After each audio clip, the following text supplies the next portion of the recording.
Student, कैसे हैं आप। स्वागत है आपका दीप्ति कॉमर्स क्लास में। मैं आपको साझेदारी खातों में मूल आधार करा रही हूँ, यानी फंडामेंटल।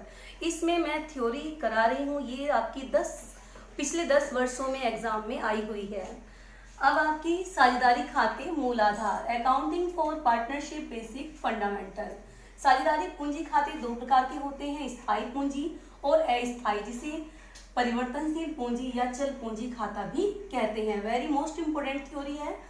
अब स्थायी पूंजी और परिवर्तनशील पूंजी में अंतर, ये आप पूरा अच्छी तरह से रट लेना, ये इस बार जरूर आएगी थ्योरी। अंतर का आधार में स्थायी खाता और परिवर्तनशील खाता। सबसे पहले पूंजी में परिवर्तन। इसमें पूंजी का शेष जो है, पूंजी का जो शेष है वो प्रत्येक वर्ष समान रहता है, यानी बदलता नहीं है। और परिवर्तनशील में पूंजी का शेष प्रत्येक वर्ष बदलता रहता है। खातों की संख्या, इसमें दो खाते होते हैं, एक तो पूंजी खाता और दूसरा आपका चालू खाता। एक पूंजी खाता आपका और दूसरा चालू खाता। दो खाते अलग अलग साझेदारों के बनाए जाते हैं। इसमें प्रत्येक साझेदारों के लिए केवल एक खाता पूंजी खाता ही बनाया जाता है। अगर इसमें तीसरा भी वर्ड आ जाता है कि तो इसमें इसके खाते में जो पूंजी खाता है उसमें तो केवल कैपिटल आती है, और चालू खाते में इंटरेस्ट ऑन कैपिटल यानी पूंजी पर ब्याज, आहरण पर ब्याज, वेतन, कमीशन आदि बनाया जाता, आदि चालू खाते में आता है। इसमें पूंजी पर ब्याज, आहरण पर ब्याज, वेतन, कमीशन सब पूंजी खाते में ही आता है। अब अगला है ब्याज की गणना। ब्याज की गणना आपकी पूंजी पर ब्याज। पूंजी पर ब्याज का फॉर्मूला आसान है, पूंजी इंटू दर इंटू समय अपॉन 100। ये आपका फॉर्मूला बनता है।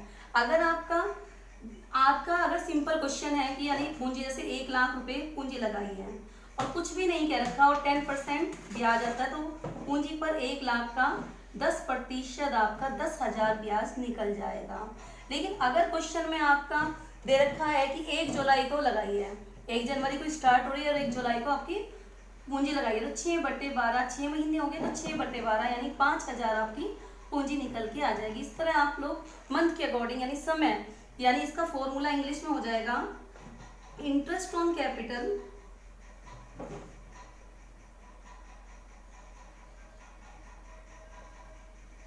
बराबर कैपिटल इंटू रेट अपॉन 100, अगर मंथ है अपॉन 12। ये आपका फॉर्मूला लग जाएगा। अगला है आहरण पर ब्याज। ये भी मोस्ट इंपोर्टेंट है, इंटरेस्ट ऑन ड्रॉइंग।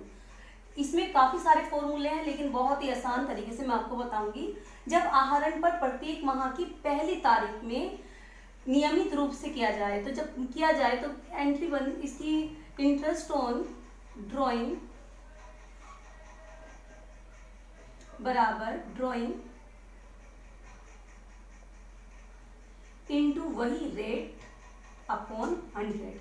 यदि कुछ भी नहीं किया रखा क्वेश्चन में तो आपका ये फॉर्मूला लगेगा इंटरेस्ट ऑन ड्रॉइंग बराबर ड्रॉइंग इनटू रेट अपॉन 100। लेकिन यदि पहली तारीख कहा और प्रत्येक माह की, जैसे 1 जनवरी में किया उसने, 1 फरवरी में, नियमित रूप से होना चाहिए। 1 मार्च, जनवरी, फरवरी, मार्च, अप्रैल, मई, जून, यानी सब चीज पहली तारीख में ही हो, तो आपका फॉर्मूला यहाँ पर 6.5/12 आ जाता है।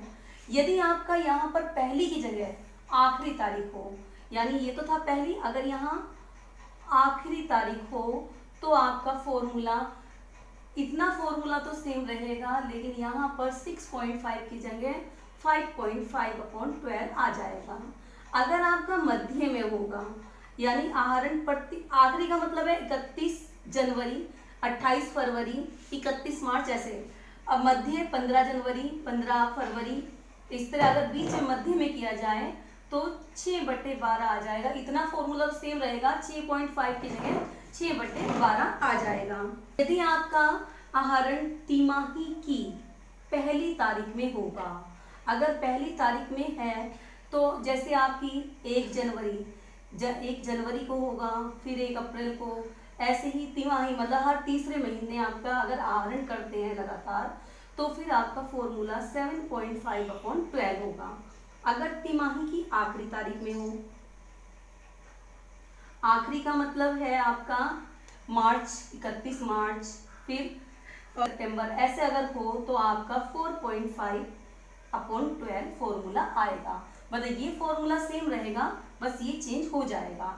और यदि आपका कुछ भी तारीख नहीं दे रखी है, कोई निश्चित तारीख नहीं दे रखी, कभी तो जनवरी में कर लिया, कभी अप्रैल में कर लिया, अप्रैल मई में कर लिया, मतलब ना तो तिमाही है ना ही लगातार है, तो आपका फॉर्मूला बन जाता है drawing into rate upon 100 into 1/12, या आपका यहाँ पर 1/12 की जगह आपका 1/365 यानी डेज के हिसाब से भी आ जाता है। अगर कुछ भी ना दे रखा हो क्वेश्चन में और कौन सी वो दे रखी तो 6/12 आप लगा सकते हैं।